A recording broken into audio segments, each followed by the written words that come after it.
All right, a couple things I just want to explain from that last video. I made that a couple of years ago, so you hear some names and stuff like that.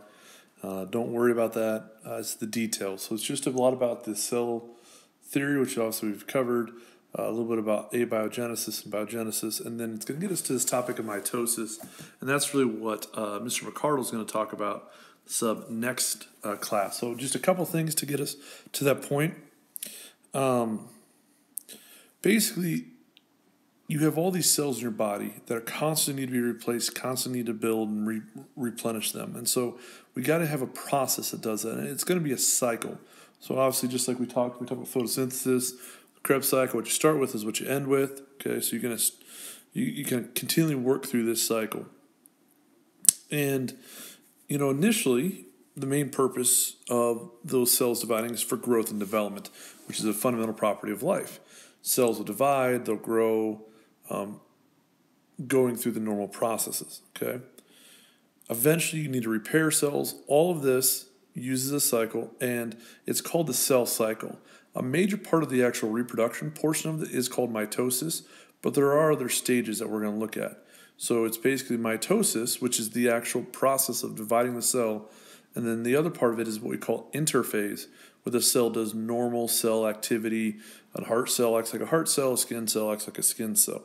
So that's what you're going to look at. And in a little bit, when I'm done here, that's what you're going to work with a partner on is a web quest, actually, which can be found on your Google Classroom. Remember the resources section. There's a PDF that says mitosis web worksheet or web quest. That's what you're going to work on. And it's going to introduce you to this idea of how our body actually reproduces. Your book talks a lot about the surface area to volume ratio, which we've talked a lot about. Make sure you read that. The information in the first part of 10.1 is going to be on the test, but we're not going to spend a lot of notes covering it. So it's still kind of your requirement to know and understand that information. And so this is just a little brief summary, but not nearly as detailed as the chapter itself. So, all right, so the cell cycle. Quick, brief, down and dirty intro. More importantly, your web quest is going to be a lot more information than that. But when you look at a microscope slide, and we've done this several times this year, looked at different microscope slides, you typically see cells in the non-reproducing stage. This is important. The reason is, during the reproductive process of the cell, the DNA is exposed. Being that the DNA is exposed, it can be affected by toxins and radiation and things like that. And so, in other words, during normal cell activity, the cell isn't having those DNA exposed. You can't actually see the chromosomes. You have a nuclear membrane, a typical cell, typical image of a cell. That's what we see. Okay. When it's staying, the chromatin will stand out. Okay, and we actually have the chromatin. The DNA is actually stretched out into long strands. So you have kind of your DNA, your nucleus. And if you're able to see, your chromatin is loosely bundled like this. The reason is, if we kind of were to zoom in on that,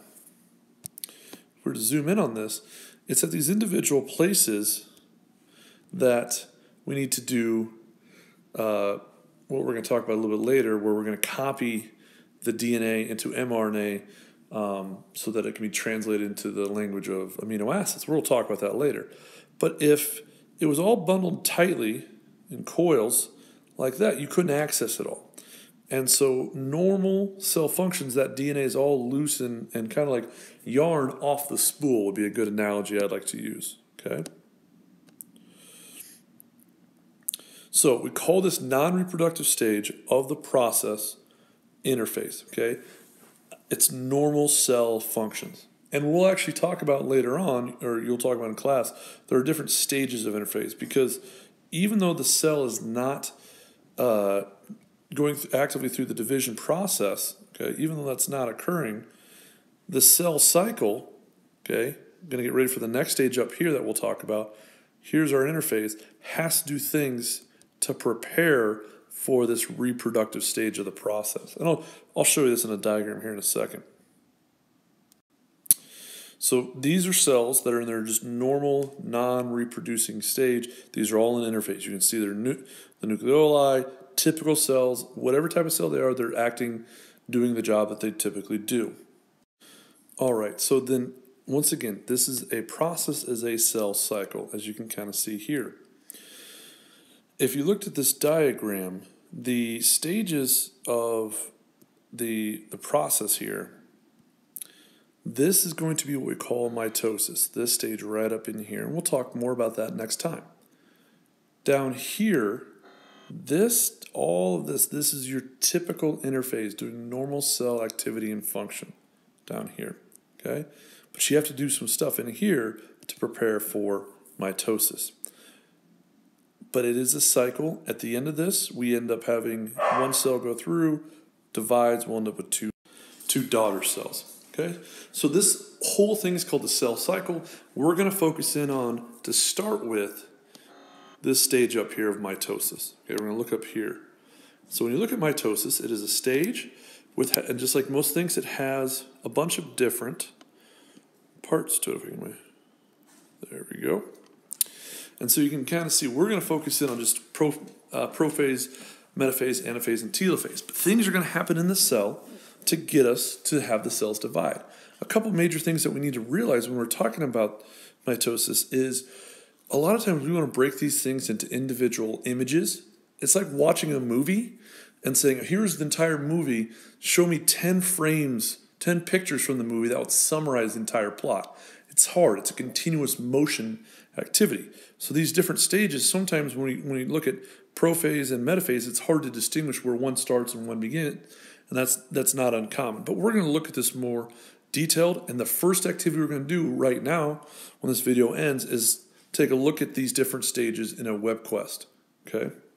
We're going to see how they look. And then this last little image is just the actual pictures of the cells doing it. So you can see these cells doing these different stages of mitosis. That's all I got. You're going to head to the lab now, do the web quest. Once again, it's found in the resources. You also need for homework to read 10.1 and read an outline and submit that on Google Classroom by midnight as well. So wish I could be in class, but I am at home with this beautiful girl, and we'll be till next Tuesday. If you need to get a hold of me, please email me. I'll talk to you guys later.